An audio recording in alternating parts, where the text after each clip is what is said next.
Jesteśmy dzisiaj na konferencji Fundacji Avalon. Jest ze mną Kinga Sankowska i Łukasz Kresa. Proszę opowiedzcie, dlaczego tutaj jesteśmy, co takiego wydarzyło się, bo widziałam, że publiczność mocno zaangażowała się w wasze spotkanie. Dzień dobry. Tak, rzeczywiście publiczność, mieliśmy takie wrażenie, że była bardzo zainteresowana naszym wystąpieniem. Wystąpienie było dość nietypowe, dlatego że było dwujęzyczne. Ja mówiłam w języku polskim, natomiast kolega Łukasz migał w polskim języku migowym. Okazuje się, że tematyka seksualności osób głuchych jest niezwykle interesująca również dla świata słyszących. Cieszymy się, że była taka fajna energia na scenie.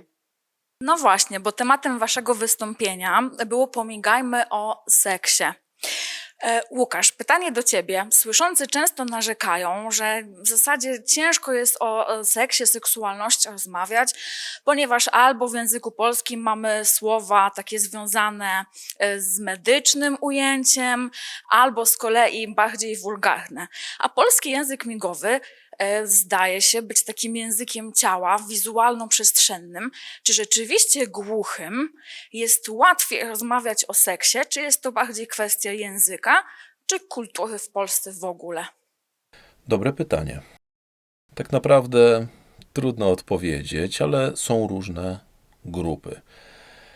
Czy te słowa można odważnie przymigać? No różnie. Jest grupa osób, które nie znają tego słownictwa, szukają znaków, czasami literują i takim osobom pomagam.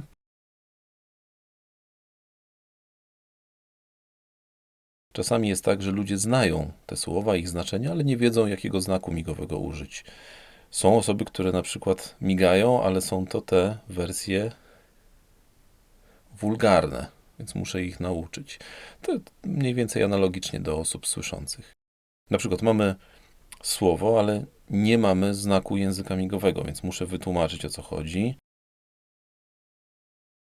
No, wiele razy były różne zapożyczenia z innych państw, z zagranicy zapożyczaliśmy znaki migowe i teraz widzę, jest coraz więcej nowych słów, więc muszę zacząć działać w tym kierunku. I to wszystko.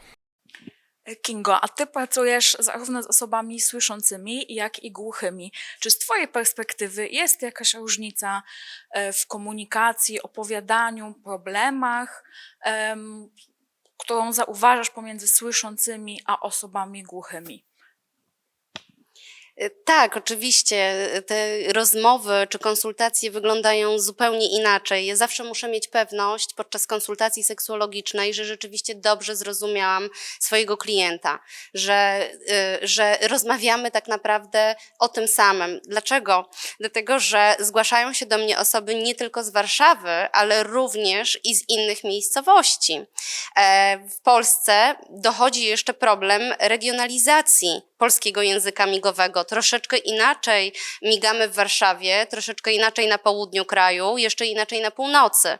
Dlatego ta pewność, że jesteśmy dobrze skomunikowani i że rozmawiamy na ten sam temat i że ja rozumiem dobrze jedną stronę i że w dobry sposób jestem zrozumiana, tu jest ta różnica. W konsultacjach seksuologicznych z osobami słyszącymi ja już się nad tą częścią nie zastanawiam aż tak bardzo. Mogę użyć trochę innych słów. Wiadomo, że dla mnie polski język migowy jest językiem obcym, no i też gdzieś tam mogę się z czymś pomylić, dlatego tak ważne jest, że muszę mieć pewność, że jestem dobrze zrozumiana.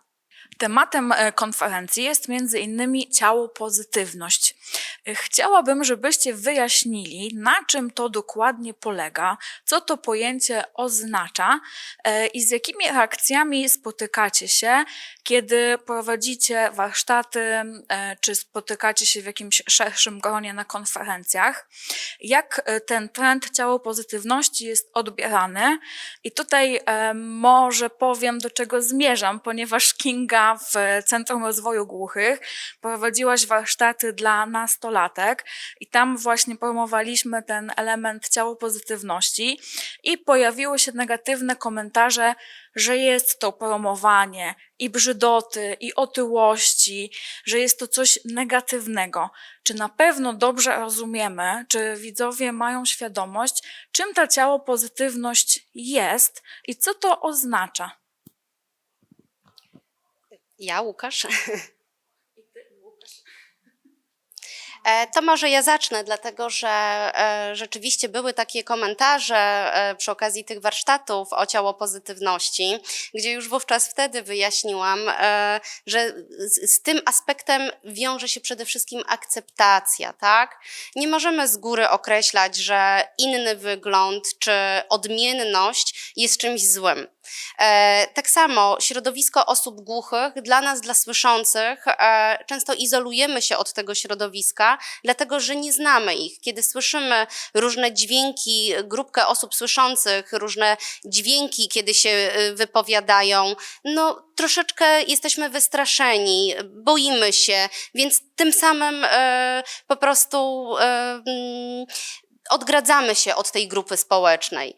Ciało pozytywność to jest przede wszystkim akceptacja. Akceptujmy siebie i innych, nie oceniajmy. Podobnie jak Kinga powiedziała, chciałem troszeczkę uzupełnić, dodać od siebie.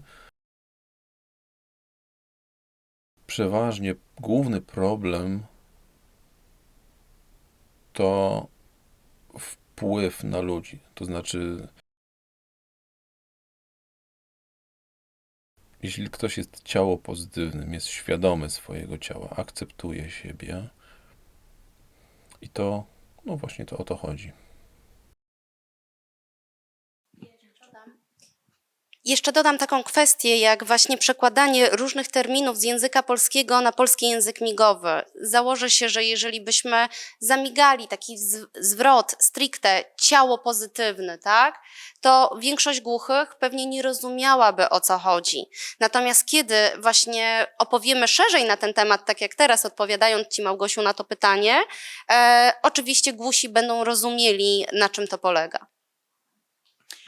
Łukasz, podczas swojego wystąpienia mówiłeś o tym, że głusi spotykają się z takim odosobnieniem.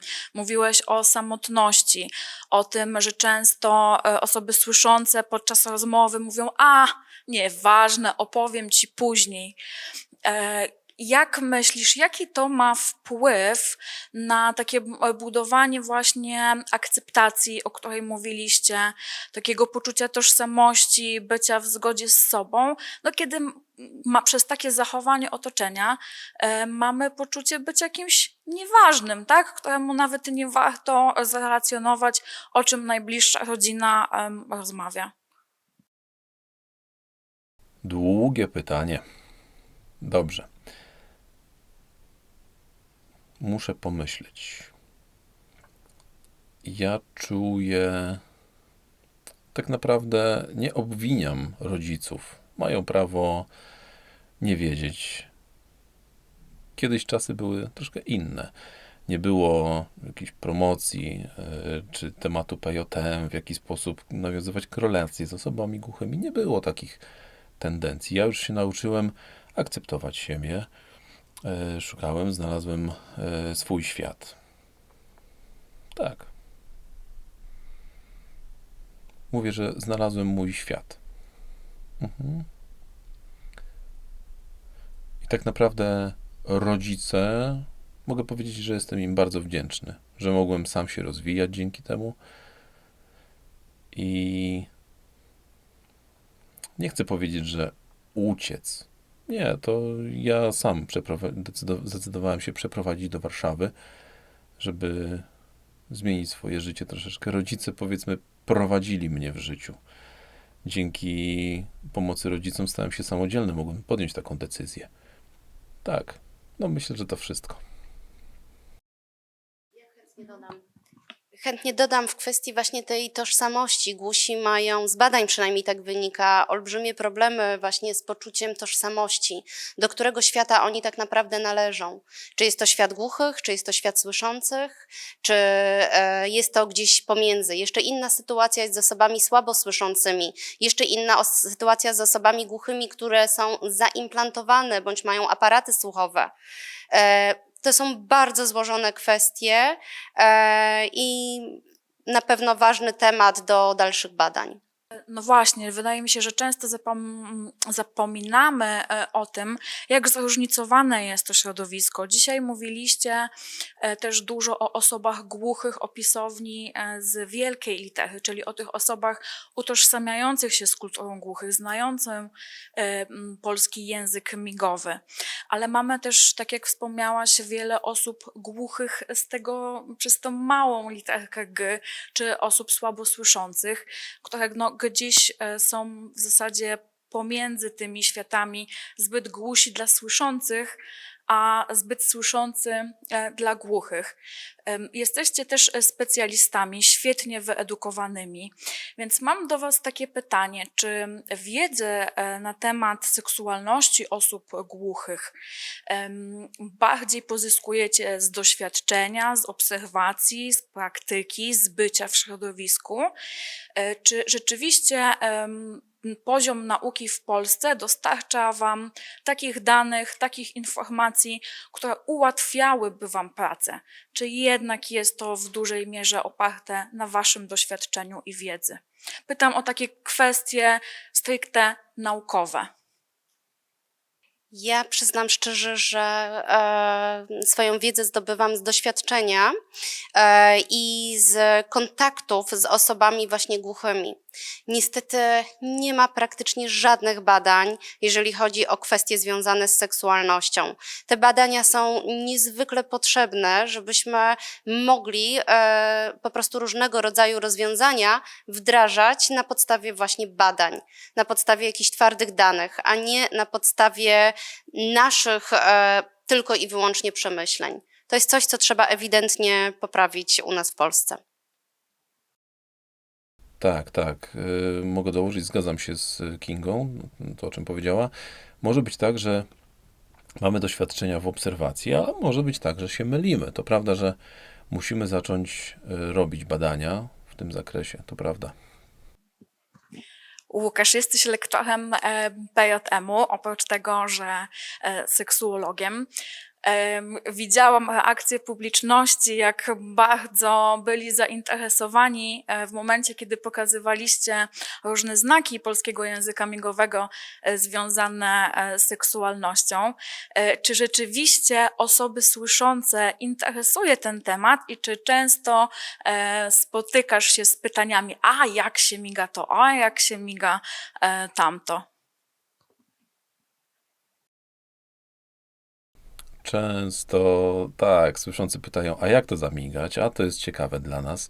Na przykład są słowa wulgarne, wulgaryzmy, słowa związane z seksem, ale wulgarne, jeśli chodzi o seksualność. Często pytają, jak to się miga, ale ogólnie słyszący nie interesują się językiem migowym. Jeżeli jest związane z wulgaryzmami, to bardziej się interesują. Miałem taką sytuację na kursie języka migowego albo filologii, na zajęciach filologii, gdzie osoby już znały język migowy, ale są ciekawe, jak miga się znaki związane z seksem. Mówi, to później tego będziemy się uczyć. Teraz skupiajmy się na podstawach. Były takie sytuacje. Słuchajcie, bardzo Wam dziękuję. Myślę, że dzisiejsze wystąpienie dało większą dawkę wiedzy i zbudowało trochę świadomości na temat dostępności do wiedzy, potrzeb osób głuchych. Także w imieniu Fundacji Świat Głuchych bardzo Wam dziękujemy. No i mamy nadzieję do zobaczenia podczas kolejnych wystąpień. Dziękuję bardzo.